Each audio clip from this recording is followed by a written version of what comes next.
Et donc j'avais armé parce que là, il fallait que ça parte tout de suite. Oh, personne.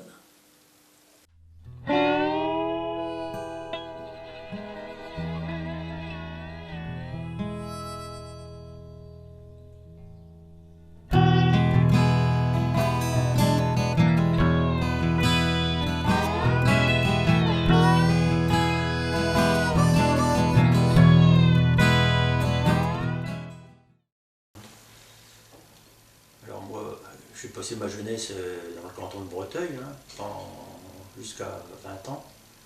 Ensuite, bon, je travaillais sur Clermont, parce que d'habitude c'était plutôt l'usine, elle était près de Poivigny.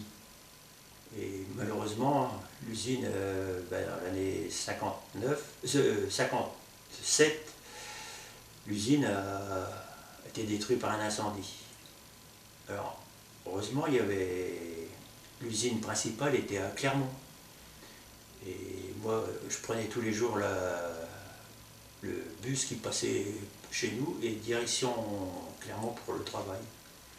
Et puis, à 20 ans, malheureusement, il fallait partir à l'armée, hein, et puis direction l'Algérie après. La guerre d'Algérie, qu'on n'appelait pas la guerre, puisque on était là-bas depuis quelques années, plusieurs années même, je veux dire, on était là-bas, c'était la pacification, paraît-il. Hein, donc c'est tout. Bon, j'ai reçu enfin, je suis parti à l'armée, donc au CIT, CIT de Laon, 152 CIT de Laon, c'était le centre d'instruction du train. On appelait ça, je ne sais pas si ça existe toujours, mais le train des équipages. Hein, donc le train des équipages, c'est pas un train, mais ce sont des véhicules. Donc je suis parti à Laon pendant 4 mois, j'ai fait mes classes, quoi, et au bout de 4 mois, je suis parti en Algérie, à Tébessa. Tébessa, donc, qui était à une douzaine, 5-6 km de la Tunisie, qui séparait, donc à l'époque, la Tunisie n'était plus une colonie déjà.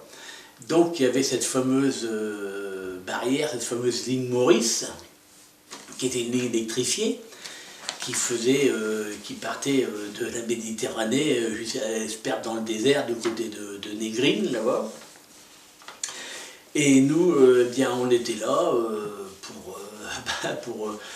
comme on disait, bon, c'était la pacification, on était là pour maintenir de toute manière la France en Algérie, c'était simple.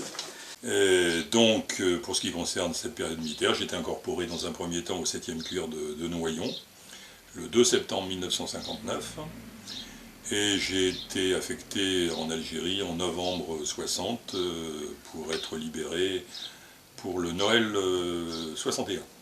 J'étais donc élève infirmier, j'étais donc appelé au service militaire en 56, oui 56, juillet 56. J'ai fait 3 mois de classe à Maison Lafitte. Et après, j'ai été envoyé en Algérie, comme beaucoup d'autres, quoi. J'habitais la Neuville-en-Ré, j'étais pas ici. Et je suis parti soldat en 57, le 3 juillet. Il fallait que je me rende à Mont-de-Marsan. Il fallait que je sois là-bas le 3 juillet. Et puis après, je suis resté 3-4 mois en faisant mes classes. Là-bas, déjà à Mont-de-Marsan. De Mont-de-Marsan, après, au bout d'un certain nombre de mois, j'ai été rapatrié à Bayonne. Bayonne, je suis resté encore là pour finir mes classes. Et là, disons que mes classes, une bonne partie, ça a duré 6 mois. Mes classes finies, je suis parti à Pau, 3 semaines, faire mon stage de saut. Et après là, mon stage de saut à Pau, je suis revenu à Bayonne, j'ai refait un peu de classe, et là on m'a transféré à une autre caserne à Bayonne, la Citadelle. Là c'était préparation pour aller donc là-bas en Algérie. on avait fait. Et c'est là que je suis resté 3-4 jours, disons, et puis là, on nous appelait de temps en temps un par un pour nous mettre dans des régiments. C'est là que j'ai appris, moi, que j'étais muté au 8. Donc on est resté une paire de jours, et puis là, un matin, on est parti de Bayonne par train jusqu'à Marseille. Marseille, on a eu quartier libre le soir, et puis le matin, on a pris le bateau. Et puis, bateau, direction l'Algérie. Moi, je travaillais chez Saint-Gobain. Hein, je suis incorporé à Compiègne. Les classes, puis au bout des classes, ils vous annoncent partenaire régional. Et puis j'avais eu des copains qui étaient partis, dont un copain Néancourt, qui était parti avant moi. Il a écrit, nous, on ne fait rien du tout, on ne se bat pas, on travaille, c'est tout ce qu'on fait, on n'a jamais été accroché non plus, les chantiers on n'a jamais eu de problème. Et on était un peu plus décontracté quand même. On a eu des conditions de transport qui valaient vraiment la peine. C'était l'El Gézaïr, le bateau. Quand on est arrivé, il y avait, je ne sais pas, des centaines de transats, hein, avec de la paille. On s'est demandé pourquoi il y avait de la paille.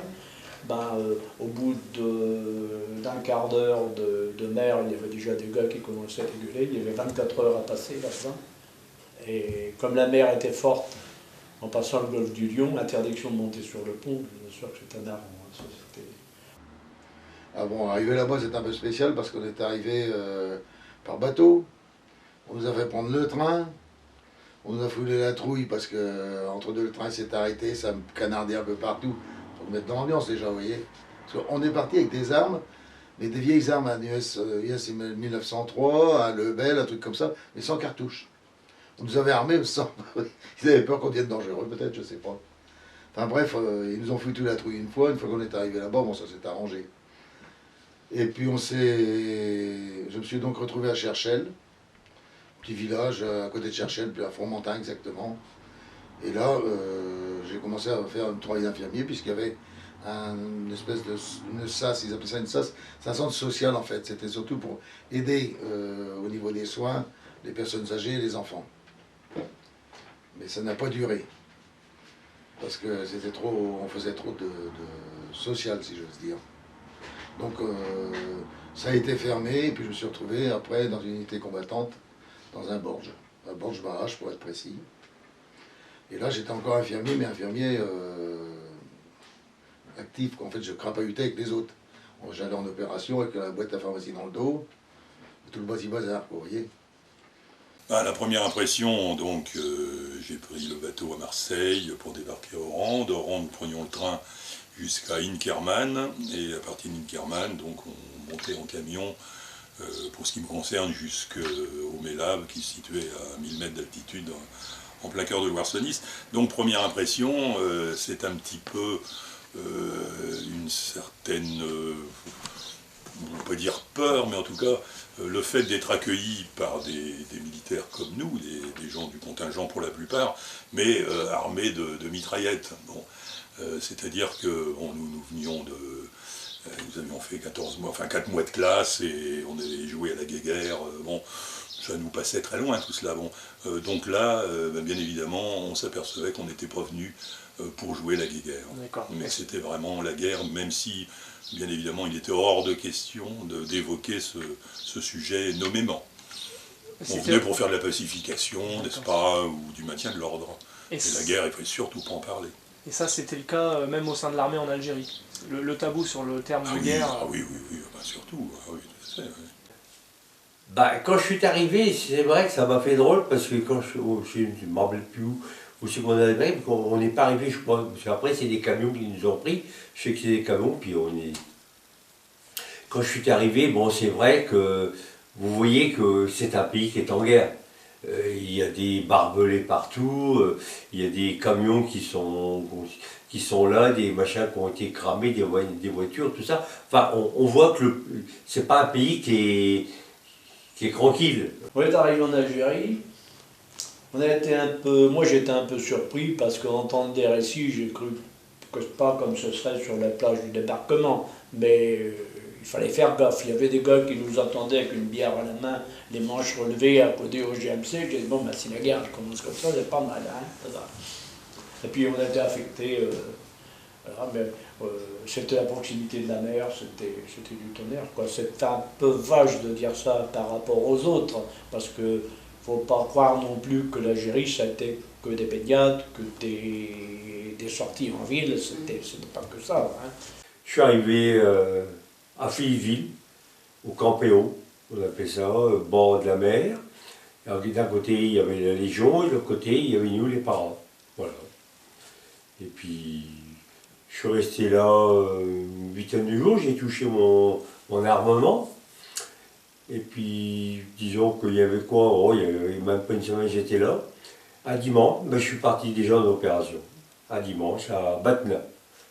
Et c'est là que, ben, pour ma première sortie, on est tombé dans une embuscade le soir. Normalement, on devait seulement y rester seulement une nuit, enfin une journée. Manque de bol, on a accroché. Bon, on n'était pas seul là. Il y avait plusieurs régiments, tout ça. Et les Filouses, dans la journée, ils ont dû repérer où la force allait être et puis le truc faible était. Voilà. Et ils ont attendu que la nuit soit tombée. On fait des feux d'artifice à Clermont, alors là j'en ai vu un beau. Hein. Ça pétait de tous les côtés. Début novembre 58, j'étais affecté dans la 11e compagnie, c'était opération presque tous les jours. Et moi j'ai eu le baptême du feu dans les 3 jours. Hein. On nous tirait dessus tout de suite. Hein. Il y a eu même des soldats qui ont été blessés, pas de notre régiment, mais un régiment voisin, parce que on était je ne sais pas combien de régiments sur le terrain. Hein. Alors, il y a eu des blessés qui ont été évacués par hélicoptère. Alors, moi, heureusement, il y avait les anciens tout de suite qui disaient surtout protège-toi, hein, parce que il y avait de quoi se faire descendre, hein, malheureusement. Alors, puis après, retour à la caserne, pas la caserne, à la compagnie. La compagnie, on retrouvait les copains. On allait souvent, enfin assez souvent, donc sur cette fameuse ligne Maurice, quoi. Celle-là, j'ai eu la trouille de ma vie, hein, parce que en arrivant, quelques semaines après j'étais arrivé, donc j'avais jamais été au feu, si on peut appeler ça comme ça. Et donc le soir, eh bien, on nous appelle à l'OP en route, parce qu'on ne savait pas trop où jamais où on allait. On dit bon, ben, on s'en va, allez hop, tous dans les camions, et nous voilà pas arrivé. Donc j'arrive et je vois cette fameuse ligne Maurice, donc cette fameuse ligne, c'est que du barbelé sur une dizaine de mètres de large quand même, et puis au milieu, bon, c'était des barbelés un peu plus haut, électrifiés. Donc, et puis on nous met là tous les 50 mètres, 60 mètres comme ça ensemble, et puis on lui dit bon bah maintenant vous vous planquez là et puis on attend, vous attendez, vous faites attention à vous, nanana. Et devant la ligne Maurice, comme ça, il y avait effectivement un chemin, il y avait un chemin tout du long, emprunté par les EBR, ces fameux EBR. Nous c'était des EBR, il y avait peut-être des charrieurs, nous c'était les EBR. Qui toute la sainte journée faisaient des patrouilles pour empêcher parce qu'il faut dire aussi que les Fellagas, donc les Algériens, avaient des centres d'instruction en Tunisie. C'est pour ça, donc... Des armes. Et de temps en temps, ils arrivaient à passer, enfin, ils faisaient sauter, ils arrivaient à faire sauter ces fameux barbelés, là, je ne sais pas comment, enfin, peu importe.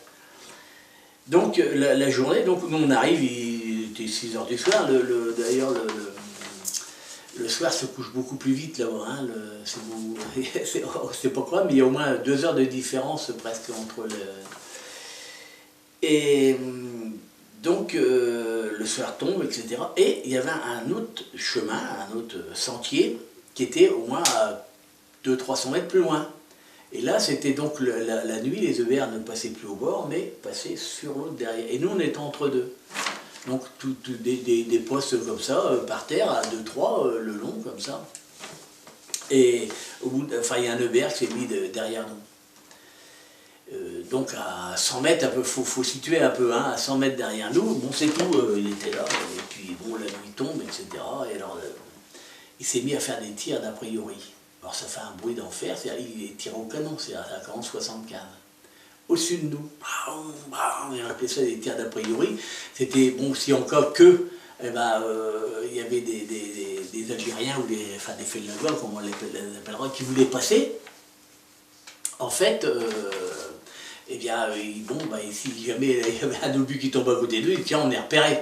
Hein, donc, il ne repérait rien du tout. Et puis, bon, la nuit tombe, etc. Là, lui, il avait arrêté de tirer. D'un seul coup, il se met à tirer à la mitrailleuse. Mais juste exactement où j'étais. C'est-à-dire, j'étais là, lui, il était derrière, à 200 mètres derrière. Et ça, c'était la trouille de ma vie, parce que on avait, quand on tire à la mitrailleuse, comme ça, il y a des balles traçantes, tous les 10, je crois. On voit exactement où on tire, hein. La nuit, c'est fou, hein. Quand on tire à la mitrailleuse, on suit, on voit exactement, exactement. Et moi, j'étais allongé dans ça, et je lève la tête, et j'avais l'impression qu'il me passait à ça, à 30 cm de moi. Non, mais en fait, il passait beaucoup plus haut, hein. Mais enfin, ça a été la trouille de ma vie. Donc moi j'étais escadron de commandement et service de par mes fonctions de comptable chargé de la comptabilité des appelés, des harkis également. Enfin, donc c'est moi qui faisais les payes, qui comment dirais-je, accomplissait la comptabilité, quoi, qui tenait la comptabilité, que nous descendions enfin nos livres comptables étaient descendus tous les 2 mois à Mostaganem, qui était de 200 km quand même, on descendait ça à l'intendance. Bon. Et mon cher chef de service, qui était un brave adjudant-chef, hein, j'avoue que dans ma bouche, parler de brave adjudant-chef, c'est assez peu coutumier, parce que je n'ai qu'une sympathie assez limitée pour la gente militaire, vous le savez. Mais là, en l'occurrence, c'était un très brave type. L'essentiel pour lui, c'était que l'on accomplisse son travail correctement, surtout qu'il avait une trouille phénoménal d'avoir des remarques de la hiérarchie. Bon, alors comme Dieu merci, j'étais un comptable sérieux en l'occurrence, donc nous entendions parfaitement. Pour la petite histoire, je vais vous raconter une petite histoire, c'est pas... Voilà, il y avait un train de munitions. Un train de munitions est arrivé, etc. Enfin, peu importe. Nous, ce qu'on sait, c'est qu'il y avait 3 wagons qui étaient pas déchargés. Et on nous dit, voilà, Martineau, donc j'étais un petit brigadier, vous allez être chef de poste pour la nuit, avec 4-5, 3-4, ou 4-5, je ne sais plus quel 5 là. Donc on arrive à la gare de Tébessa. Et je me rappelle toujours, ces 3 wagons, c'était les 3 derniers wagons d'un train, des wagons à bestiaux, les wagons de marchandises. Puis on arrive, bon, on dit, oui, comment on va faire pour faire le tour des wagons, on dit, attends, on va détacher les wagons, on va détacher les 3 derniers wagons. Putain. Il y avait, je ne sais pas si vous avez déjà vu, des serre-freins. C'est-à-dire, t'as les wagons en bois, et ça fait une petite tour, un petit peu plus haut que le wagon, et t'as un frein à main avec un gros volant comme ça. Donc nous voilà qu'on détache les wagons, et les wagons commencent à partir. L'autre il monte là-haut, un autre, et je te tourne, et il tournait. Et ça s'arrêtait pas, enfin, ça s'arrêtait pas, c'était un peu les trouilles qu'on avait. Les wagons s'arrêtaient une vingtaine de mètres plus loin, quoi, ils s'arrêtaient. Donc on avait nos 3 wagons. Et puis, j'avais aussi mon tour de garde, enfin j'arrive mon tour de garde la nuit. Bon, les gars ils dormaient dans les wagons, hein, parce qu'il y a un wagon qui était à moitié démonté. Ça c'était aussi la trouille de ma vie. Et j'étais assis sur les marches du wagon, comme ça, tranquille, avec mon pistolet mitrailleur, MAT 49, manufacture d'armes de Tulle. Et d'un seul coup, j'entends dom dom. Oh. Et puis ça continuait, dom dom. Et puis ça. Oh putain, qu'est-ce que je fais, Les autres, ils dormaient.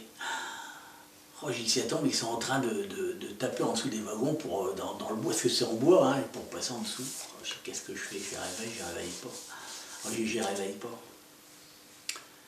Je descends tout doucement, puis en pensant pourvu qu'ils ne me voient pas en dessous, qu'ils ne me tirent pas dans les... Non mais c'était ça, je veux dire.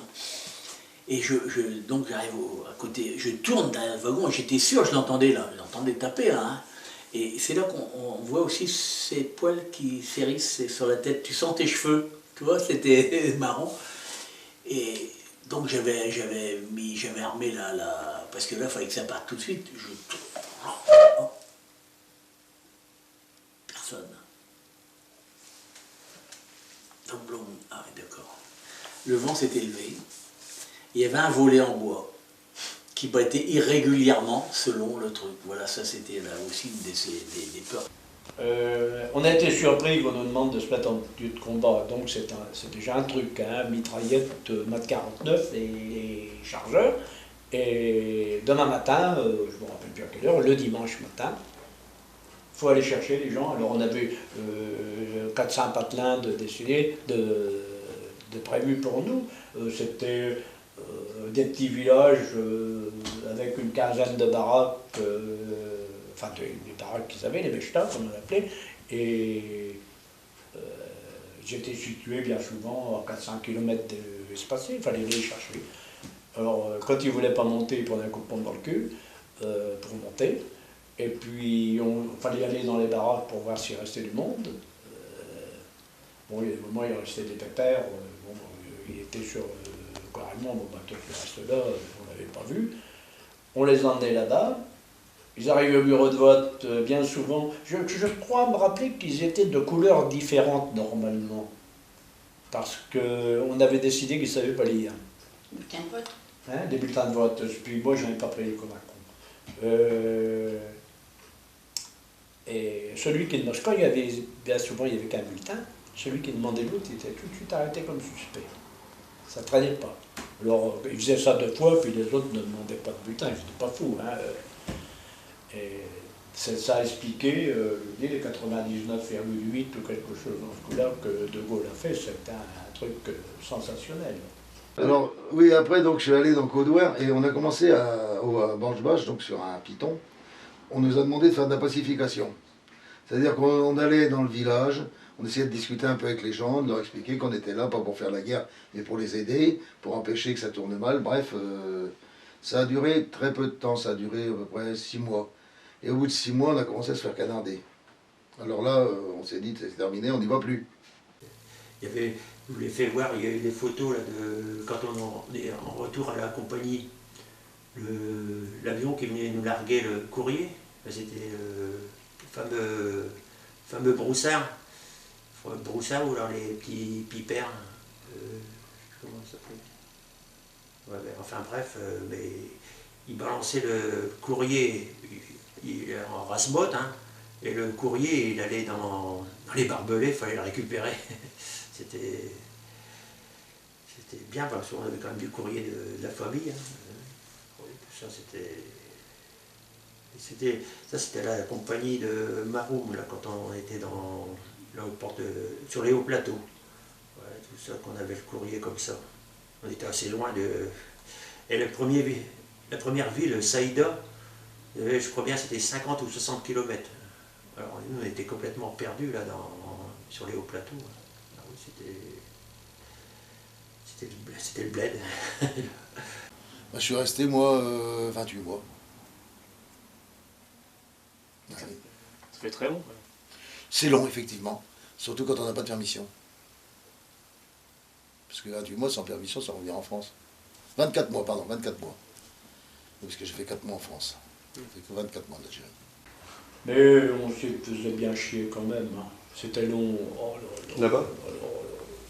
Bon, c'était on jouait au football tous les jours. Tous les jours on jouait au football. On avait une combine pour avoir des beefsteaks parce qu'il y avait un gars de Beauvais qui était responsable du MES. On était à côté d'une base aérienne et eux ils bouffaient bien les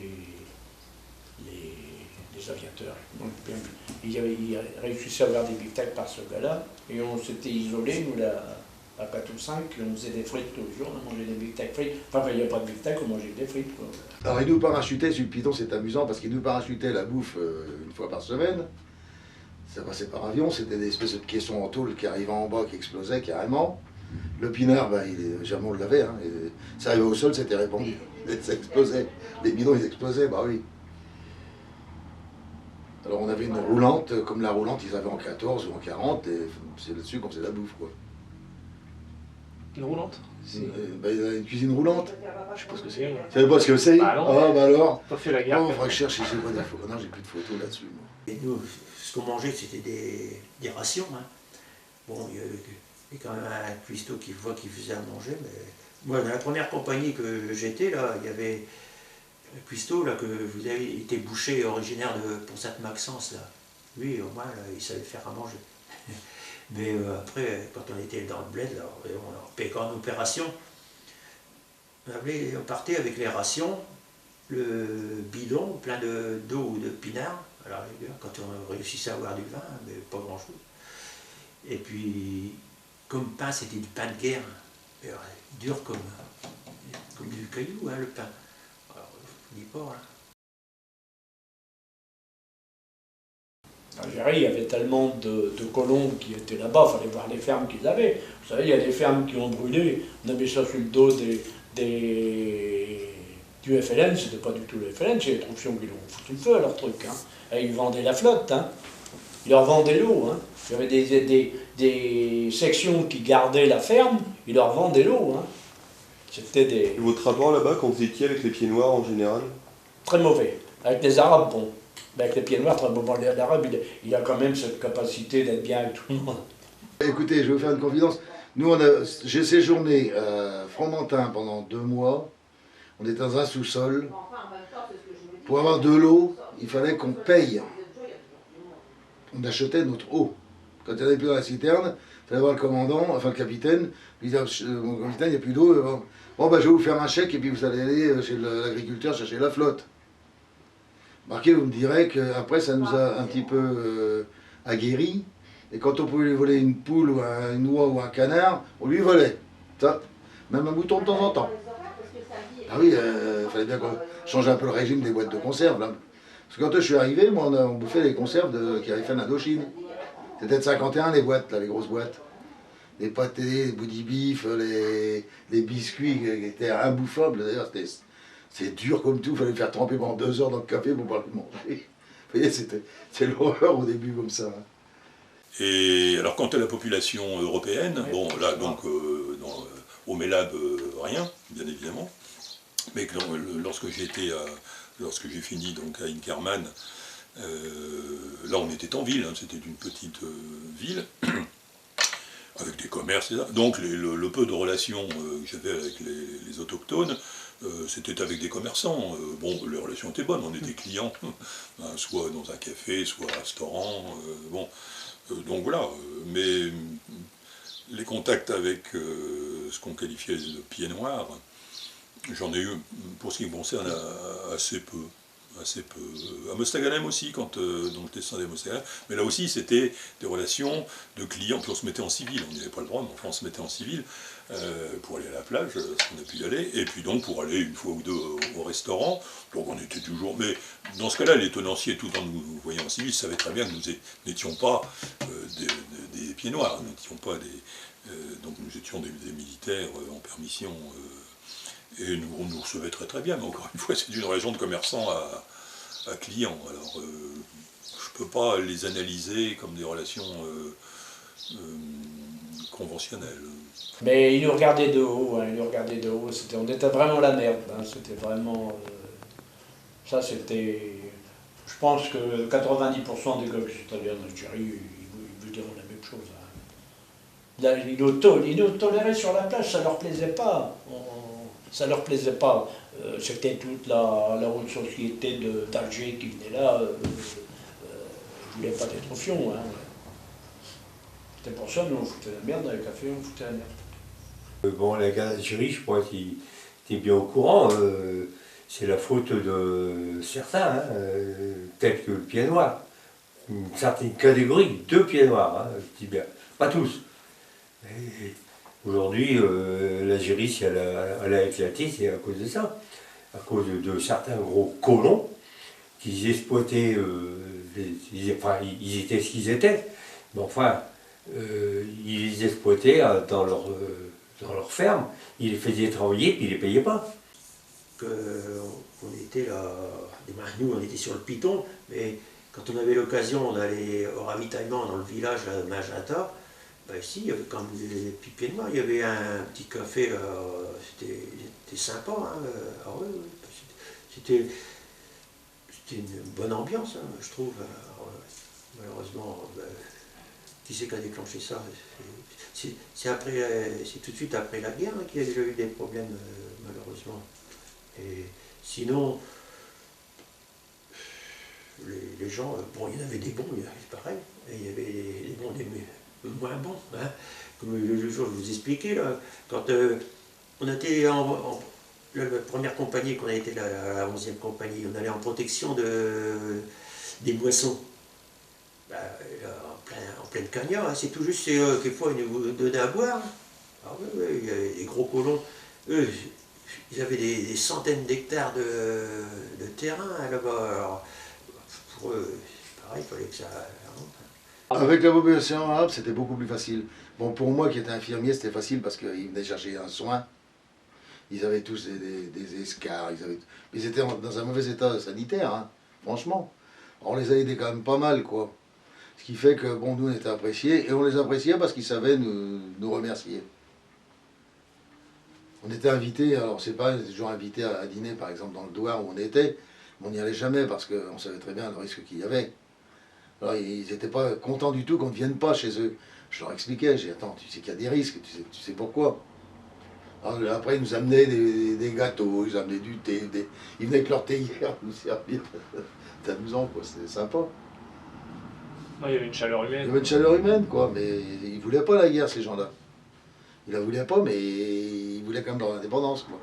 Oui, on était là, bon, je dis pacification, c'était plutôt, c'était pas vis-à-vis des Européens, c'était donc plus vis-à-vis des autochtones indigènes, et quand je dis indigènes, ce n'est rien de péjoratif, hein, c'est dans l'acception la plus littéraire du texte. Bon, là, effectivement, on était censé les protéger, une protection qui ne demandait pas vraiment, enfin certains peut-être la demandaient, mais moi j'ai quand même toujours été convaincu qu'une majorité était quand même plutôt favorable à l'indépendance. Même si dans le bled, dans les douars reculés, est-ce que ces gens-là étaient vraiment très très politisés? Je crois pas. C'est pour ça que je les qualifie de victimes des deux côtés, parce que le FLN, qui lui était évidemment très, très polarisé sur le résultat de leur combat, ces gens-là, ils demandaient qu'on leur foute la paix. Bon, ils vivotaient avec une charrue en bois, dans une terre hostile, bon, mais ils ne demandaient pas autre chose. Et il faut quand même observer que la présence française, alors là, je pense que certains des intervenants que vous aurez dans le cadre de cette exposition, conférence, etc., ne partageront vraisemblablement pas ma philosophie, mon point de vue. Mais moi, ce qui me choquait quand même si encore une fois, je dis, j'étais beaucoup moins politisé que je n'ai pu le devenir après, parce que, en vieillissant, l'expérience aidant, etc., pour moi, 130 ans de présence française, à peine 10% de la population scolarisée. Parce qu'en ville, bon, les Arabes, les musulmans, pour la plupart, étaient scolarisés. Mais dès qu'on arrivait dans le bled, comme j'ai été appelé à le connaître moi, de population de scolarisation. L'armée, à l'inverse, je suis obligé de reconnaître qu'il y a eu ce qu'on appelait les SAS, alors je ne sais même plus trop ce que ça veut dire. C'est section administrative spéciale. Voilà, ça doit être ça. Hein, bon. Alors effectivement, souvent des militaires appelés, d'ailleurs des instituteurs appelés, bon, étaient invités à enfin, la population locale était regroupée, scolarisée, ce sont des militaires qui essayaient de leur inculquer un minimum de culture française. Bon. Et ça, c'était effectivement le fait de l'armée. Enfin, c'était la moindre des choses, hein. À partir du moment où on était là quand même pour, encore une fois, faire de la pacification, je ne parle pas de maintien d'ordre, mais au moins la pacification, bah ça, j'adhérais complètement à cela, si vous voulez. Bon. Mais c'est vraiment l'arbre qui cache la forêt, hein, par rapport à l'action que nous avions là-bas. Je vous dis, là-bas en Algérie, nous, on n'avait pas de mauvais... On rencontrait des gens, ils vous payaient le thé. Je vois le village là, sur les hauts plateaux, là, et ben, Pourtant, on voyait que c'était pauvre, hein, quand même. Et ben, dès qu'ils pouvaient vous offrir un thé, pour eux c'était peut-être un plaisir. Hein. Ouais. Bon, il faut aimer le thé, mais nous on aime plutôt le café ici. Bah, nous, dans l'ensemble, les peu de pays qu'on passait, moi je sais que si des fois on n'avait plus d'eau, on allait dans une casbah, il y a la production là, parce qu'ils avaient leur réserve d'eau.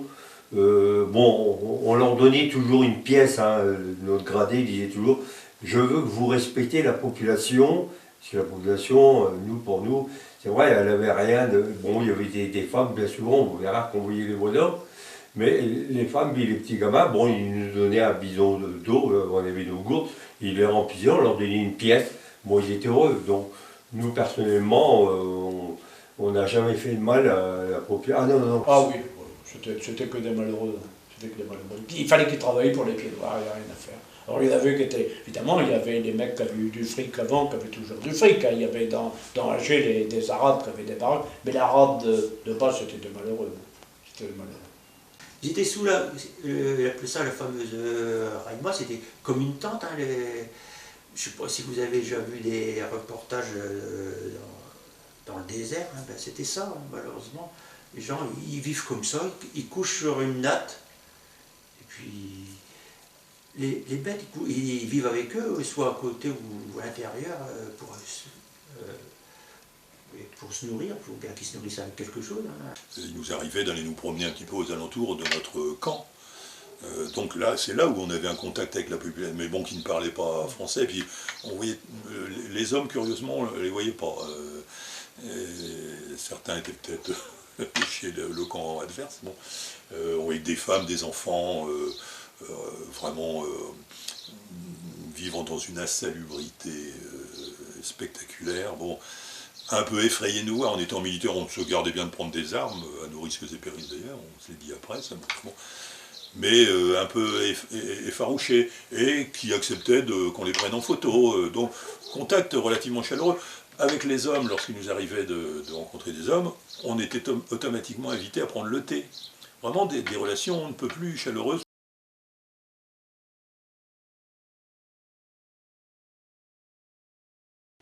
Les officiers, il n'y en avait pas beaucoup. Hein. On avait un adjudant-chef, lui, si on voulait l'appeler, on l'appelait Monsieur Pastis. Non, Ricard, on l'appelait Ricard. Le matin à 7h, il attaquait, il took son premier petit Ricard pour être en forme. Il avait fait l'Indochine, il était en fin de carrière. On avait que des militaires de carrière, en fin de carrière, en fait, ils avaient déjà 45-50 ans, vous voyez. Donc ils étaient déjà bien brûlés, ceux-là. Ce qui fait qu'il n'y en avait pas beaucoup. On avait des jeunes qui avaient fait les EOR, là, des aspirants. Les aspirants, la première fois qu'ils crapahutaient avec nous, ils avaient des accidents, c'était réglé. C'était pas habitué à crapahuter, ceux-là. Ils étaient allés à côté de Paris, là. Côté de Maison Lafitte, il y a un centre de formation d'officiers, je ne sais plus comment ça s'appelle. Puis c'était des intellectuels qui étaient faits officiers en 3 mois de temps, ils étaient officiers.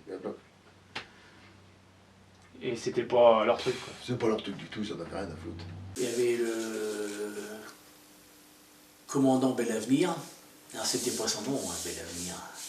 Mais quand on passait devant son bureau, les fenêtres étaient très hautes, tu pouvais être presque debout pratiquement. C'était. Alors, commandant, bientôt, Belavenir. Voilà, il parlait tout seul dans son bureau. C'était le commandant Belavenir.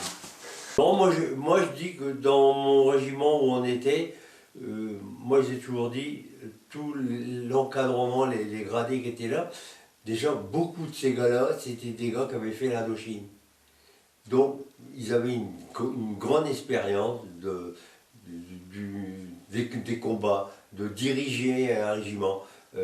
Parce que vous avez quand même 2 catégories, hein. Vous avez quand même des gens qui vont dans certaines écoles, comme à Saint-Cyr, tout ça, c'est vrai, ils sont pas bêtes, c'est des gens très intelligents, mais ils n'ont rien à avoir dans la disposition d'amener des gars au combat. On peut pas dire qu'on a été préparé à faire la guerre, pas du tout. À l'origine, on y allait pour pacifier. On faisait de la pacification, ils appelaient ça de la pacification. On allait pour pacifier la population.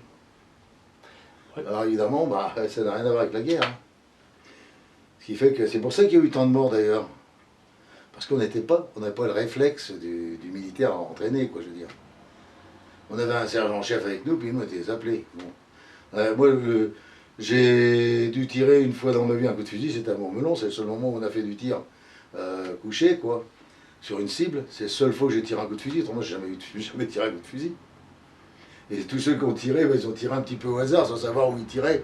Ils tiraient par réflexe, mais on peut dire qu'ils étaient aguerris, quoi, en fait. Et ça, on n'était pas formés du tout. Les opérations, ça consistait à faire du ratissage, et appelait ça. Alors, quand la compagnie elle était sur le terrain, il fallait tout de suite s'étaler là pour faire avancer régulièrement. On faisait du ratissage.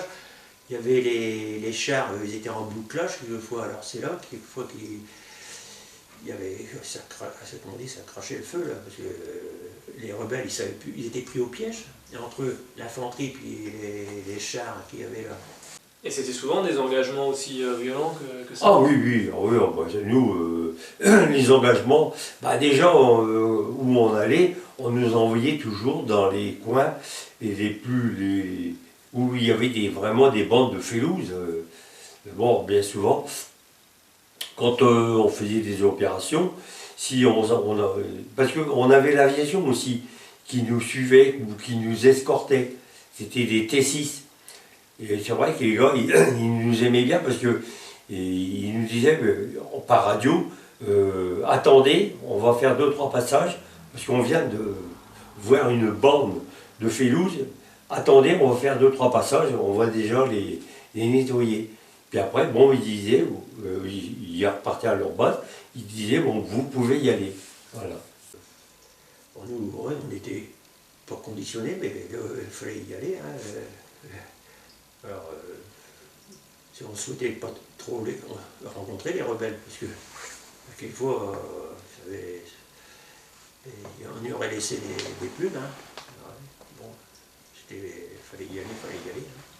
C'est sûr. Mais on nous explique, enfin, si, quand on partait, bon, puis on était quand même, on avait quand même de l'armement, etc. déjà. Donc, moi, quand on partait, bon, on nous disait, oui, attends, ils ont, les félouses, ils ont passé là-bas, etc. Faut qu'on y aille. Alors, bon, on y est, mais on y allait, quoi, hein, etc. Oui, quand il passait des groupes entiers là, des frontières, bon, des fois, on appelait ça eux, c'était là-bas en termes arabes, c'était une katiba.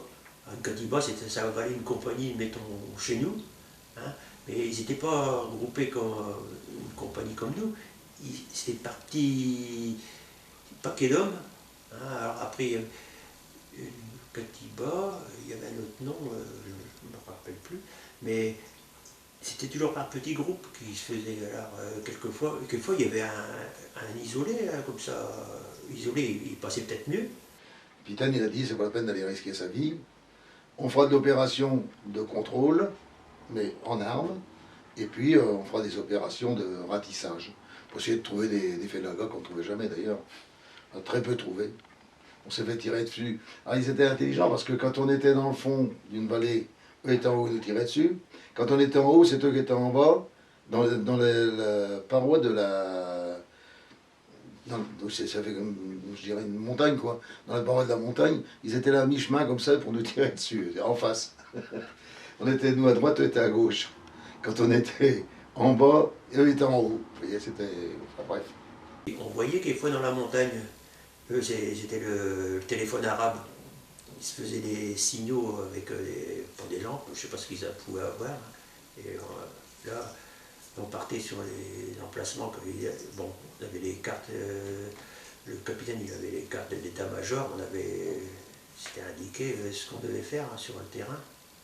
Alors, là, c'est là qu'il fallait, on descendait sur une maison, sur une piste, puisque bien souvent c'était des pistes, il y avait des routes goudronnées, mais après c'était des pistes, par ici on appelle ça les chemins de terre, mais là-bas c'était des pistes. Et puis les camions nous marquaient là, à tel endroit, et puis bon, il fallait aller sur où ils avaient été soi-disant découvert qu'il y avait des rebelles. Alors quelquefois, on faisait une opération, des fois, il y avait des milliers d'hommes sur le terrain, puis on n'avait rien à trouver. Hein. Ça arrivait, hein, c'était courant. Il y a eu une opération Opération, là, c'était comme pareil, à l'échelon division, le matin, il y avait eu un bombardement. Les gros avions, là, c'était les B-26. Ils étaient venus bombarder au napalm. Alors, bon, on était assez loin. Hein. Alors après, on est passé dans la forêt, hein, c'était nettoyé, on est revenu noir, parce que c'était carbonisé, hein, tout. Voilà. C'était des moments assez durs, hein, là. Voilà. Et puis, ben, il y a une opération, on était, je vous dis, presque un mois sur le terrain.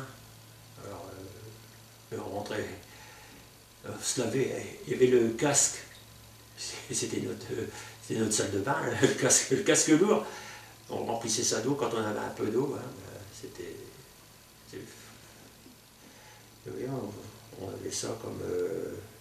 Et puis ben, le lendemain, rebelote, il fallait crapahuter. Et puis on est parti, donc à pied, puis on marchait pour, disons, arriver à ce fameux endroit. Et puis on arrive dans un endroit, puis le gradé qui était avec lui, c'était un adjudant-chef, un gars qui avait fait la Dochine.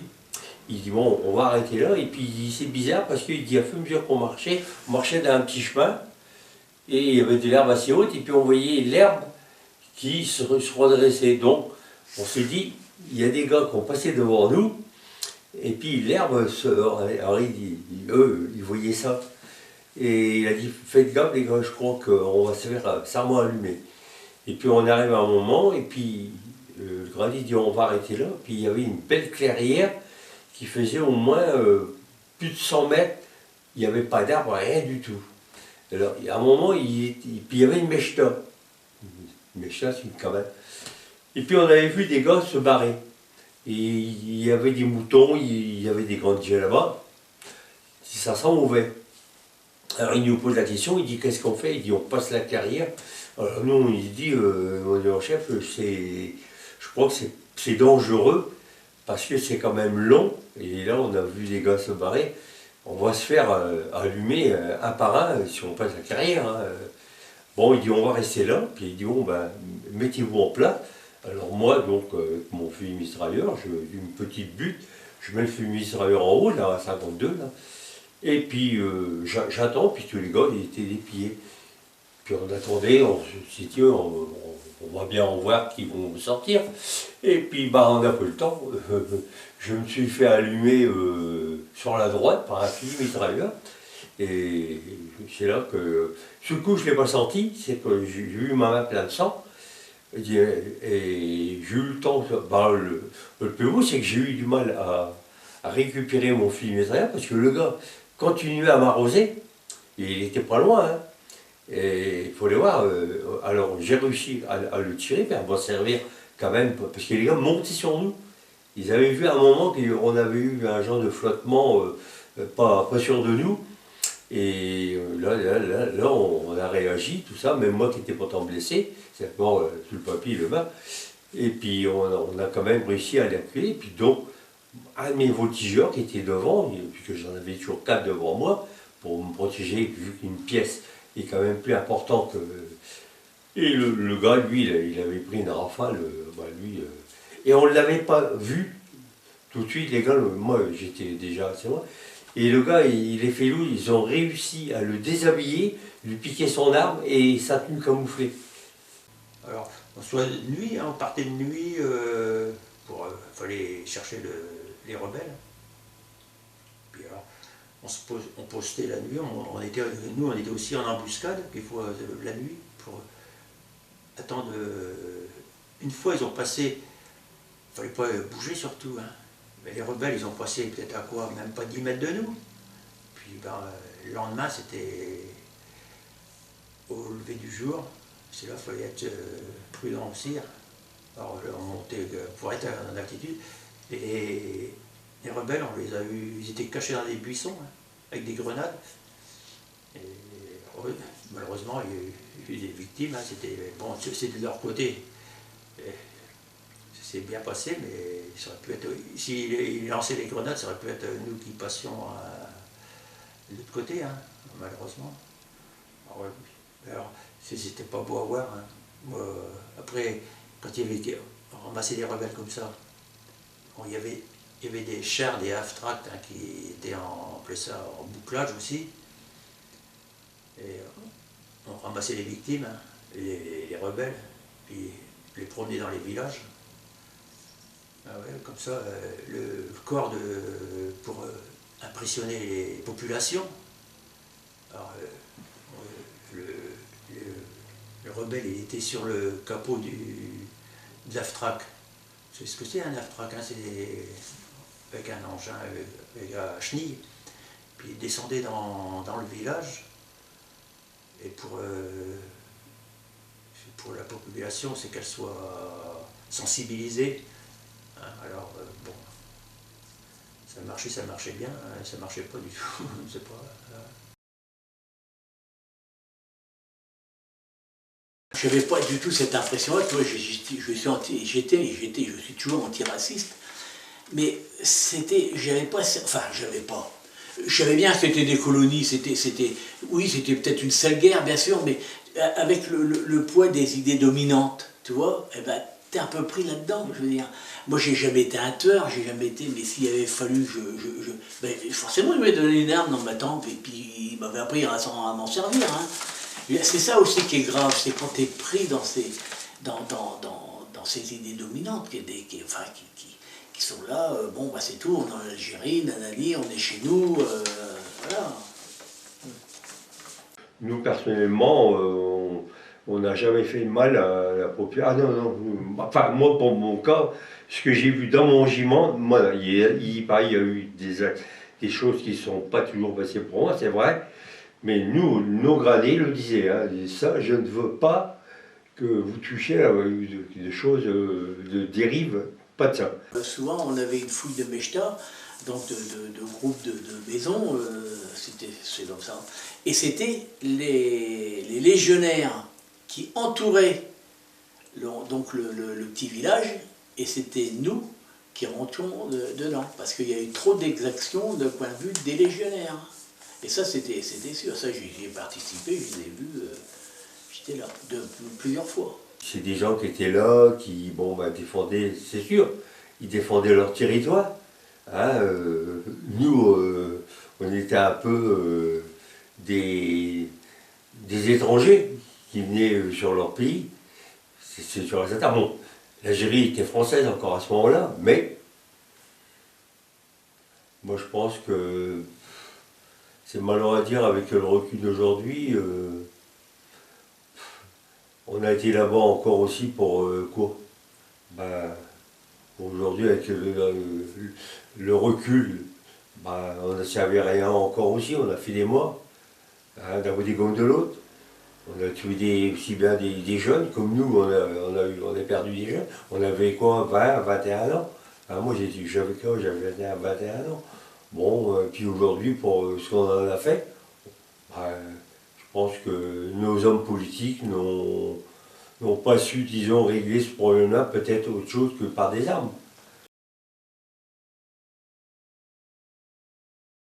Même sans l'avoir vécu moi dans ma chair,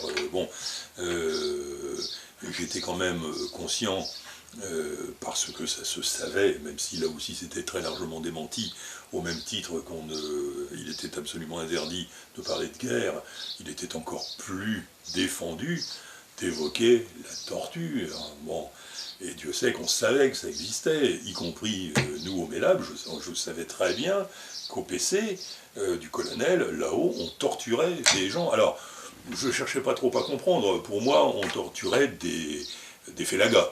Hein. Et puis je ne cherchais pas à en savoir davantage parce que c'est quelque chose qui vraiment me bouleversait. Bon. Si, il y a eu, par contre, il y a une chose, et je me suis révolté, moi j'ai failli, d'ailleurs ça m'a permis d'aller passer un mois à Alger, en vacances, 1 mètre sur 1 mètre, 2 heures de sortie par jour. Ouais, parce que le problème avec eux, c'est la torture, je ne supportais pas moi. Quand ils en chopaient un, ils ne savaient pas s'il était félaga ou pas, mais félaga ou pas félaga, il fallait qu'ils parlent. Donc c'était la génératrice, truc électrique, là, je ne sais pas si vous connaissez. Ou alors c'était la demi-noyade, on lui mettait la tête dans la flotte jusqu'à temps qu'il ne respire plus, on redressait, enfin, tout genre de conneries. Puis pour finir, quand il avait fini par avouer quelque chose pour qu'on le lâche, Il disait, allez, tu t'en vas, va-t'en, corvée de bois, va faire ton bois. Puis quand il était à 50 mètres, pour flinguer. Ça, c'est des trucs qui m'ont révolté, ça. Que vous avez vu de vos yeux. J'ai vu de mes yeux, ça, je l'ai vu, ça. Et ça, c'était des appelés qui faisaient ça C'était souvent des militaires de carrière, des sous de carrière, ça. Le petit caporal chef qui avait fait l'Indochine, qui avait tête brûlée, qui n'avait rien à foutre, en fait. Dans les appelés, non. Les appelés, on se défendait, si j'ose dire, on essayait de se défendre, mais on ne faisait pas la guerre, en fait. On essayait de se protéger. C'était le but pour nous, c'était de se protéger. À part un ou deux, s'il y en avait un, c'était un manouche, là, je ne sais plus comment il s'appelait. Pareil, ce manouche-là, lui, il aurait fait n'importe quoi, lui. C'était un peu fou. Et donc c'était des prisonniers, et c'était un centre de transit, de triage, etc. Et là j'ai vu aussi, je sais qu'ils faisaient quelques tortures, très peu, chez nous très peu, ils partaient certainement ailleurs, sur Alger, etc. Mais il y avait aussi la GGN, là, le truc. Et ça, c'est quelque chose dont tu t'es rendu compte à ce moment-là, ou plutôt Oui, en réfléchissant après? non, je me suis rendu compte à ce moment-là. Et vous avez été témoin de ça ou... Non. Non, parce que ça se passait ça se passait dans certains endroits, par exemple comme à Alger, il y avait des bureaux où des spécialistes étaient là pour ça. Et ça, à l'époque, vous étiez au courant ou... Quand j'étais en Algérie, non. Franchement, non. On avait des officiers du 10e bureau qui venaient. Quand on avait des prisonniers, ils venaient, ils faisaient la sélection, et puis avant celui-là, je vais l'interroger, celui-là, hop, vous le mettez de côté, boum. Les autres, vous en faites ce que vous voulez, c'est pas un problème. Alors c'était ou la corvée de bois, ou des fois, quand on pouvait en laisser un barré, on laissait barrer discrètement. On évitait de le tuer, quoi. On n'avait pas envie de tuer, on n'était pas là pour ça. Il y avait très peu d'ailleurs de militaires rappelés qui avaient envie de faire la guerre, en fait, on n'était pas des tueurs. Mais ce qui me bouleversait plus encore, c'est de voir certains de mes copains, entre guillemets, parce que je ne peux pas qualifier ces gens-là de copains, mais des appelés du contingent comme moi, si vous voulez, aller délibérément assister à des séances de torture, ça les amusait profondément. Vous voyez, c'est dur de dire ça. Ça existait. Des appelés. Et donc, si vous voulez torturer des ennemis, torturer des gens dont on savait qu'ils avaient peut-être eux-mêmes torturé, etc., pour moi, c'est inadmissible. C'est inconcevable chez un être humain. Bon, mais... je veux bien accorder des circonstances atténuantes. Bon. Mais le problème, c'est que les pauvres, ceux qui ont été torturés comme cela, si vous voulez, il y a des tas de pauvres paysans qui n'étaient strictement pour rien dans tout cela, qu'on essayait de faire parler pour dire quoi? Peut-être qu'effectivement, ils avaient hébergé des félagas une nuit, mais s'ils n'acceptaient pas de le faire, ils se faisaient égorger, etc. Bon, les femmes qu'on violait pour leur faire... par vengeance, et là aussi des appelés ont violé des femmes, si vous voulez. Alors évidemment, tout ça, ça a été nié pendant des décennies, etc. Bon, quand on parlait de torture à Bijar, ils se mettaient dans une rage folle. Hein, bon. Or, Dieu sait que lui était conscient que ça existait. Bon. Alors évidemment, c'était le gros argument, c'était, ben oui, mais c'était pour faire avouer, pour éviter des victimes civiles, etc. Ouais, ça c'était l'argument, mais moi je le réfute complètement, cet argument. Les tortures, il y en a eu des deux côtés. Il y a des régiments qui m'ont dit que il y a eu des sacrés machins, attendez, hein. Ah ouais. Ça c'était qu'un gars était attrapé. Nous, tout pareil, on savait très bien que nous, un para, si on se faisait choper vivant par eux, ben, on passait un mauvais quart d'heure. Hein. Parce qu'ils nous, bon, nous c'était réciproque. Ils ne nous aimaient pas, mais nous on ne les aimait pas non plus. Voilà. Alors donc, un para, s'il se fait choper par les filouses, on savait très bien ce qui allait en net. Hein. On allait choper de la torture. Hein. Donc, vous voyez qu'ils ne s'en gênaient pas. Et quand vous dites que vous êtes parti en vacances à Alger, c'est parce que donc... C'est parce que je suis intervenu. Au cours d'une opération, ils avaient chopé quelques gars, ils avaient chopé une gamine qui était avec son père. Et le harki, le responsable des harkis, il dit c'est pas compliqué, si tu me dis pas où sont les autres, tiens, tu vois, tous les soldats ils vont se passer sur ta gamine. Alors là, tout de suite j'ai réagi, je suis allé devant la gueule, j'ai dit touche pas la gamine, tu prends un coup de flingue. Tout de suite ils m'ont chopé à 4, ils m'ont emmené dans le GMC, je suis resté là pendant 4 heures à attendre que ça se termine l'opération. Ils m'ont ramené à Alger et hop, à Maillot. 1 mois de vacances. J'avais osé dire à un officier que je le descendrais. Je n'avais pas d'armes en plus. Mais c'est le principe, quoi, c'est une connerie. Quoi. C'était une prison, Maillot, ou c'est l'hôpital? Maillot, c'est la prison. Il y avait l'hôpital et la prison à Maillot. D'accord. Et vous savez ce qui lui est arrivé à cette gamine, du coup? Non, ça s'est arrêté là. Hein. Après, il y a eu des échanges radio, parce que ça fonctionnait par radio. Il y a eu des échanges radio, et puis ça a dégénéré, et ça s'est arrêté là. C'est-à-dire que finalement... Le colonel a dit, bon, vous gardez l'individu, vous lâchez la gamine, elle retourne chez sa mère, et c'est tout. Ouais. Non. De J'avais manière, surtout peur qu'on parle, parce que quand j'ai commencé à réagir, j'ai entendu les copains derrière qui commençaient aussi à réagir. D'accord. Ils se sont dit, attends, on craint une révolte là quand même, parce que on voulait, à la limite, les gars, ils voulaient bien faire la guerre comme elle devait être faite, mais pas non plus devenir des assassins ou des violeurs. Hein. On n'est pas des sauvages, quoi, en fait. Mais ils ont eu conscience de ça. Donc quand ils ont senti que le vent tournait, ils ont lâché la gamine, ils ont gardé le gars, je sais pas ce qu'ils en ont fait, d'ailleurs ils l'ont ramené après sur Alger pour l'interroger. Et c'est à partir de là, d'ailleurs, qu'on a plus d'interrogatoire chez nous. Quand il y avait des prisonniers, ils les prenaient, les emmenaient. J'avais toujours peur qu'il y ait une réaction de notre part, parce qu'on était quand même plusieurs à être contre cette guerre. Hein. J'étais pas seul à cette époque-là. Il y avait des jeunes de la région parisienne qui étaient comme moi, qui disaient non, il faut arrêter les conneries là-haut. Ils ont voulu marquer le coup pour calmer un peu les esprits des autres. Puis après, bon, ils m'ont relâché, c'est fini, quoi. C'était bien, c'était rentré dans l'ordre. C'est tout juste, ils m'ont fait des excuses d'ailleurs. C'était limite. Quand je suis revenu, le capitaine il m'a convoqué, il m'a dit écoutez, c'est bien, enfin, je vous comprends, mais il ne faudrait peut-être pas réagir comme ça, il ne faut pas non plus inciter vos camarades à faire. J'incite personne, je dis moi j'ai dit ce que je pense.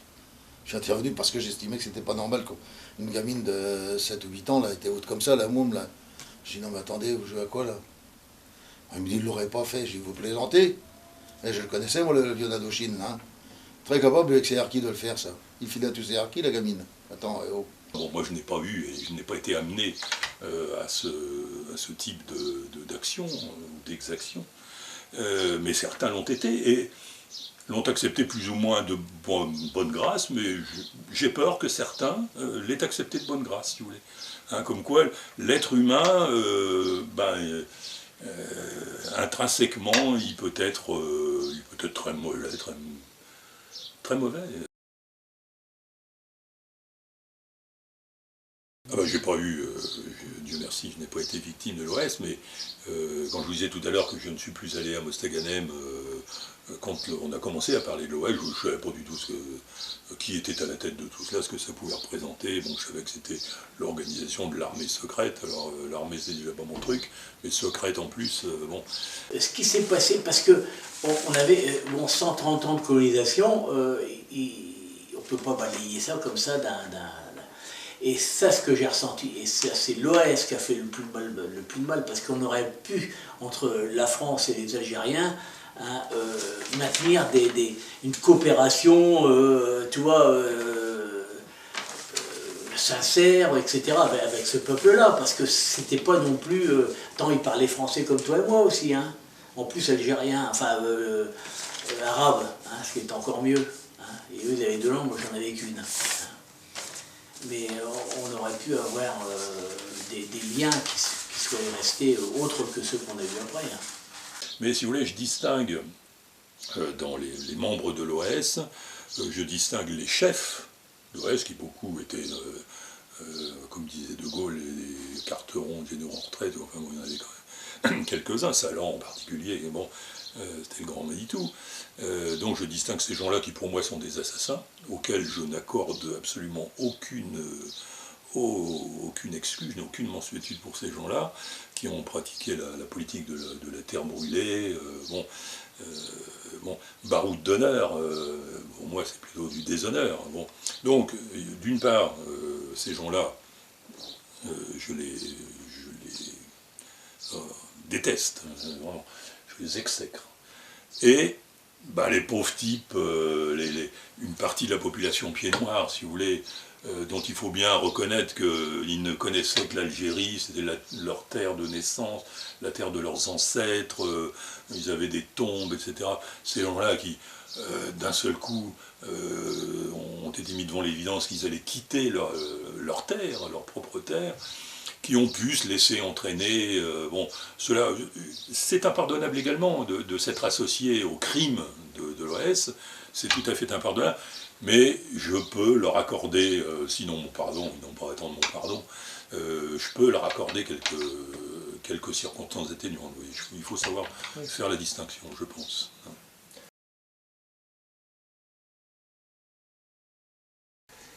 Par contre, si on avait, dans notre compagnie, il y avait des Algériens, ben, on les considérait comme vous. Hein, mais il n'y a pas d'animosité entre Algériens et nous. Hein. Ça, c'est une des tâches de l'État français, là aussi, que de les avoir abandonnés, sachant très bien le sort qui allait leur être réservé. C'est quelque chose d'absolument inconcevable. On savait très bien que ces types-là, et dans quelles conditions ils ont été massacrés. Là aussi, j'ai lu des choses chez Jacques Duquesne. Bon, ça dépasse l'entendement, si vous voulez. Donc là, c'est un abandon des plus lâches, des plus odieux de l'État français. Hein. Et là, les militaires n'y sont pour rien. Hein. Je parle des militaires de carrière. Beaucoup étaient... Certains, il faut leur rendre cette justice, certains militaires, officiers ou sous-officiers, ont réussi à en sauver, ont réussi à... sachant très bien ce qu'allait leur advenir, si vous voulez. Bon, mais ça n'a pas été le cas de tous. Donc là, c'est vraiment un abandon de l'État français. J'ose pas parler du chef de l'État de l'époque, hein, qui à mon avis était lui aussi quand même largement conscient. C'est quelque chose qui dépasse l'entendement, quoi. On rentrait le soir d'un approvisionnement alimentaire pour donc les gens qui étaient sur Ah, bien en montagne, je l'ai dit tout à l'heure. Le Piton, voilà, je cherchais le terme, merci. Sur le Piton, et on a commencé à se faire mitrailler, quoi. Alors ils étaient armés de fusils de chasse, de tout. Alors le problème, c'est qu'ils nous en ont égorgé quelques-uns, même asexués quelques-uns, parce que c'était un petit peu le truc chez eux, c'était leur plaisir. Bon, nous, on a eu la chance, étant sur l'avant, de pouvoir avancer suffisamment pour être assez loin d'eux. Donc après, c'est nous qui avons commencé à tirer dessus. Et bon, donc on était abrités. Mais ceux qui sont restés coincés dans le milieu du convoi, avec le camion, les camions, eux, ils sont pas revenus vivants. Hein. C'est là qu'on a 38, qu'on en a eu d'un coup comme ça. Pouf. C'était un convoi, puisqu'on était censé ne se déplacer qu'en convoi, hein, pas pour des mesures de sécurité, parce que c'était quand même dans, je dis, c'était dans le Varseny, c'était la montagne, bon, avant d'arriver dans un village digne de ce nom, on avait 40 km de piste, hein. Une piste qui était parfaite, hein. C'était pas rocailleux, c'était du bitume, ça n'avait certainement pas toujours été comme ça, mais enfin à l'époque où j'y étais moi, c'était une piste tout à fait carrossable, mais il n'en reste pas moins que c'était désert, bon, c'était propice aux embuscades, voilà, bon. Donc on était censé ne se déplacer qu'en convoi, même si j'ai une anecdote à cet égard qui est assez savoureuse, mais bon, je vous la raconterai hors antenne, si je puis dire. Et là, en l'occurrence, ce convoi a été attaqué, mais seule l'ambulance, les autres s'en sont sortis. Bon, seule l'ambulance a été vraiment mitraillée, et malheureusement, trois pauvres petits, bon, il y en a un qui s'en est sorti grièvement blessé, mais deux y sont restés, et bon, atrocement brûlés, quoi. Donc voilà, ça c'est vraiment un souvenir tout à fait douloureux et qui, 50 ans après, demeure, mais il y en a eu d'autres bien plus terribles encore pour certains. On s'en est bien sorti quand même, vous savez. Puis combien il y en a qui sont revenus les pieds devant, hélas. Hein, je vous l'avais fait voir une photo, il y a un copain là, un copain sergent qui avait été tué. Hein. Ouais. Malheureusement, ce copain là, il était dans la compagnie, il était, comment on dit, sans être planqué, mais il était sergent Fourier. Alors, il s'embêtait là-bas dans la compagnie. C'est lui qui a demandé à sortir. Et le jour qu'il est sorti, il s'est fait tuer. Hein? Pas de chance, hein. Moi, mes voltigeurs, bon, bah, lui, bon, malheureux, il est parvenu. Et puis encore, je ne l'ai pas su tout de suite. Je ne l'ai pas vu, moi, se faire avoir. C'est quand j'étais au lit, bon, mon adjudant-chef, il est venu me voir avant de me quitter. Il est venu avec 2-3 gars de mon régiment. Non, mon plus mauvais souvenir, c'est celui-là. Moi, j'ai été blessé, moi, quand j'ai appris après que il m'a dit, tiens, je sais où il s'appelait, c'était un engagé aussi. Et c'était un ami ou... Ah ben, il couchait dans la même piole que moi, dans la tente avec moi. Et c'est vrai d'abord, de temps en temps à la télé, quand je l'entends, il disait toujours, quand il était en opération, « Hey les gars, tous pour un pour tous ». C'était son mot.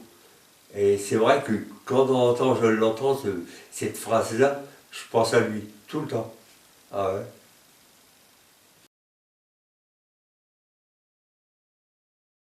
Heureusement qu'on rentre, Ouais.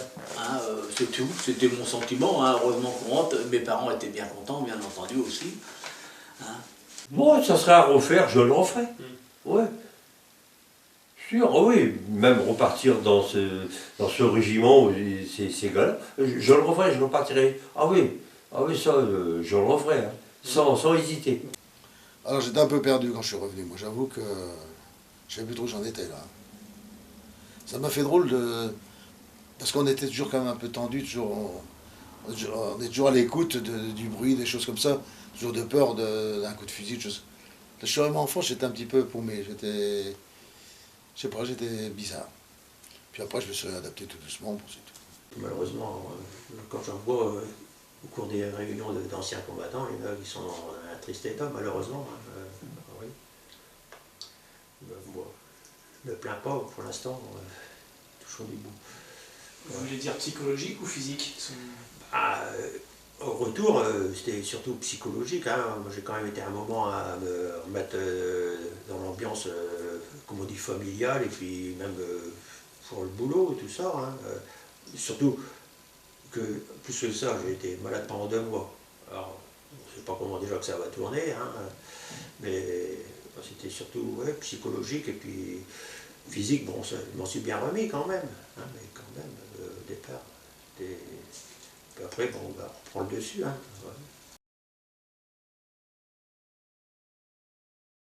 Ouais. Se servir d'armes, c'est quand même pas anodin.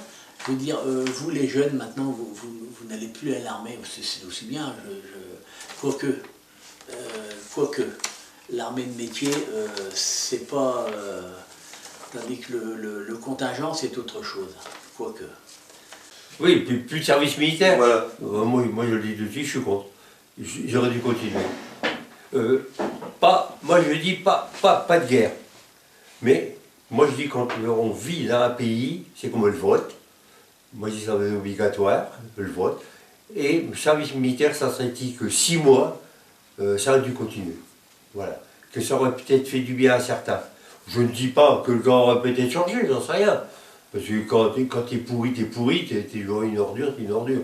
Mais moi je dis le service militaire donne quand même, dans une caserne, on t'oblige à avoir un respect, de t'obliger à te lever à telle heure, de te laver, d'être propre le matin, d'obéir aux ordres, tout ça. Même le gars qui a une forte tête, il plie un jour. Rien à faire. Moi j'en ai connu. Non, moi le service militaire, ça reproche, ça a dû continuer. Ça aurait été que 6 mois, ça aurait été du bien, voilà. Oui, moi j'étais satisfait lorsque j'ai su que Jacques Chirac décidait qu'on n'aurait plus qu'une armée de professionnels, une armée, bon, donc exit la conscription. Bon, pour moi c'était merveilleux. Bon.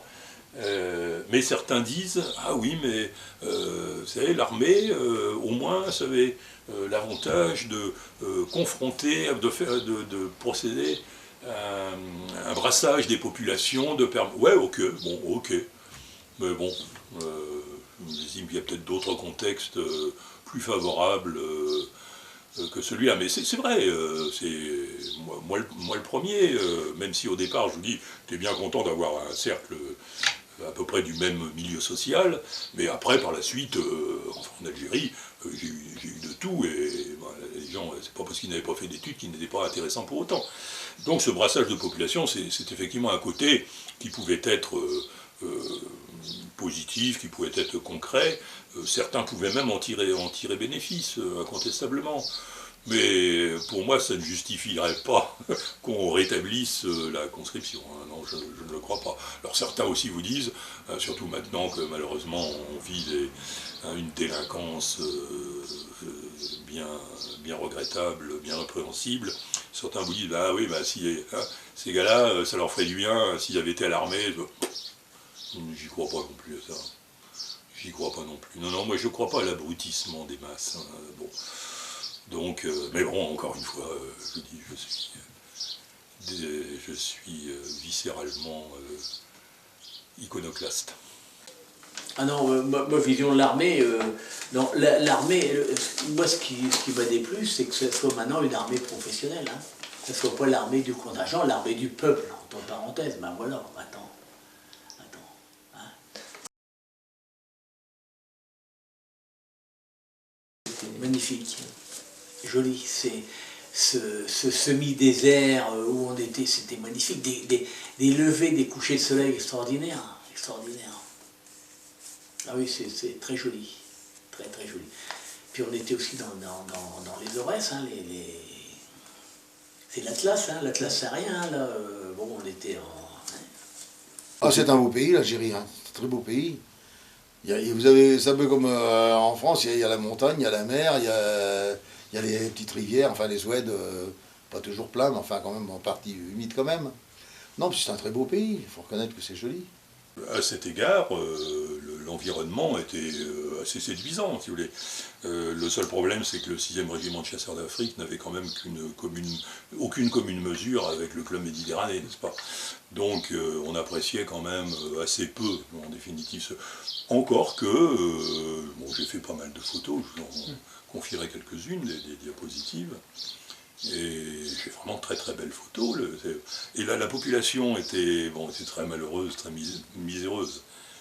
Mais séduisante aussi, de par les costumes, de par...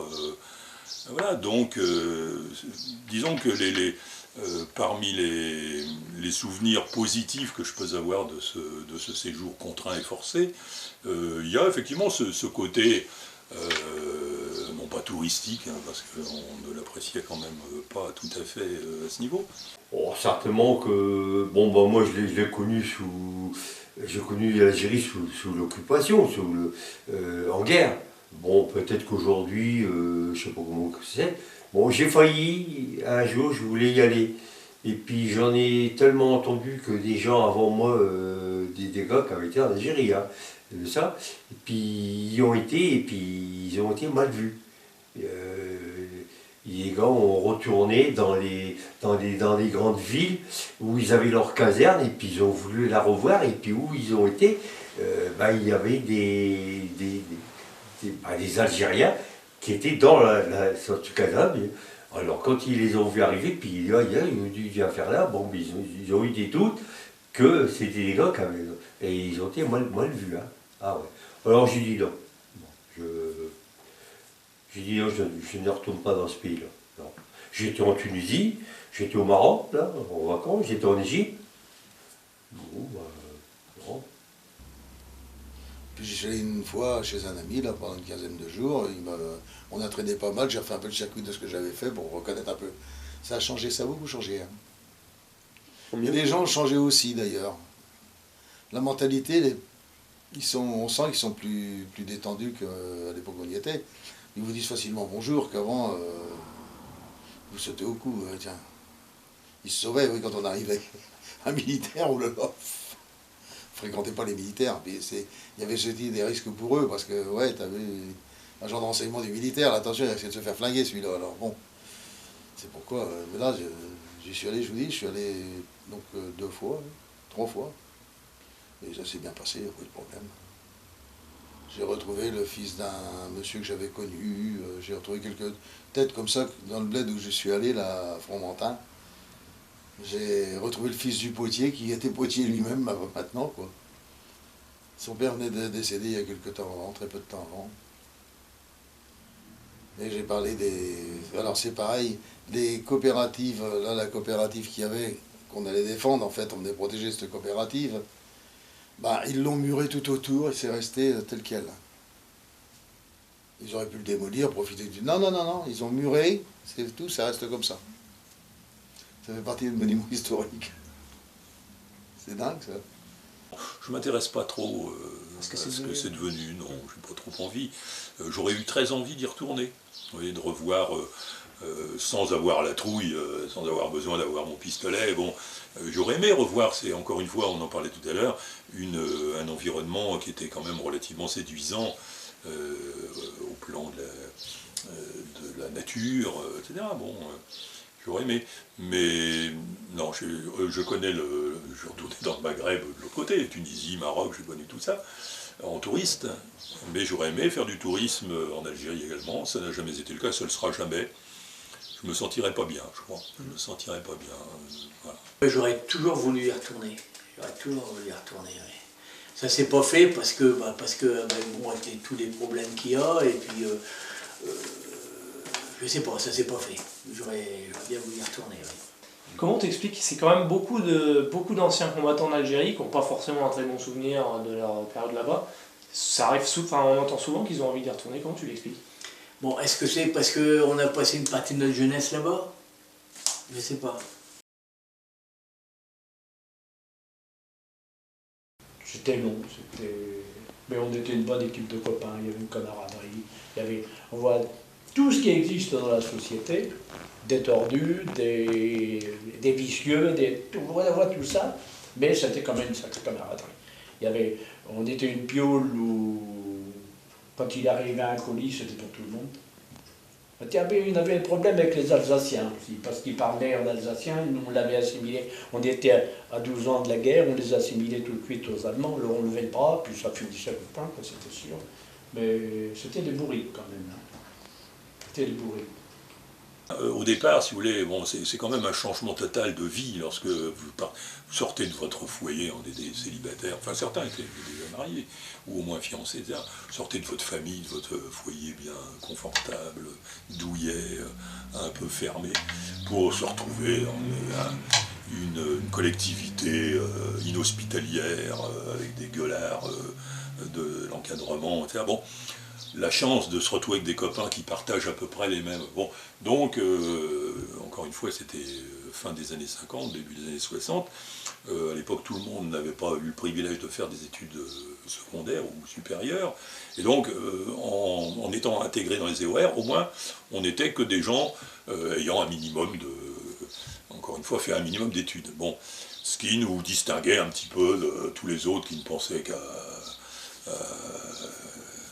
Vous voyez ce que je veux dire, on va fréquenter le foyer, et bon, il fallait bien oublier un peu les choses. Enfin bon. Donc voilà, se créer à partir de là une amitié, enfin en tout cas au moins une camaraderie, puis une amitié, un cercle excessivement étroit. Hein. Pour moi, ça se situe, je ne peux pas dire sur les doigts d'une main, au moins des deux mains quand même. Vous voyez, bon. Vous savez, un gars qui fait son temps dans une caserne, et puis, moi je l'ai dit, j'ai fait les deux, j'ai fait mon temps dans une caserne, et après je suis parti en Algérie. Bon, l'esprit n'est pas le même, hein, pas du tout. Hein. Bon, c'était bien quand même, on s'entendait bien dans les casernes. Mais on sent que là-bas, un jour à l'autre, on ne sait pas, tu pars le matin, tu ne sais pas si tu vas revenir. Hein. Donc l'esprit est quand même cordial. Hein. On a un bon 10 jours, les parents, c'est une grande famille, ça se répète souvent. Hein. Au retour, donc début 62, fin 61, début 62, on s'est retrouvés encore une bonne demi-douzaine de vraiment très très bons copains avec nos femmes ou fiancées ou copines du moment respectives. 2 ans de suite, donc 62, 63. Certains, jusqu'à mon mariage, moi en 65, on a continué à se fréquenter au moins par correspondance. Et puis il y a une grande coupure. Et alors, paradoxalement, depuis maintenant 3-4 ans, on a tous entrepris on est tous retraités, bien évidemment. Certains étaient sur Citerre, donc il y en a un qui va fêter ses 80 ans cette année, voyez, bon. Et on s'est retrouvés, donc il y a maintenant 4 ans.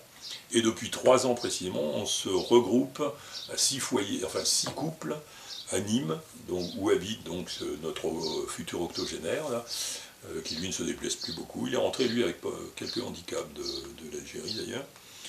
Et voilà, on se retrouve, et la première fois, donc il y a 3 ans, je peux vous dire que c'était très émouvant. Voilà, ça c'est le côté positif, le seul, le seul à mon avis, mais ça compte beaucoup. On va encore se retrouver au mois de septembre, là, jusqu'à ce que les uns ou les autres disparaissent, parce que beaucoup sont... Moi j'ai la chance d'être encore à peu près en bon état, enfin j'ai l'impression.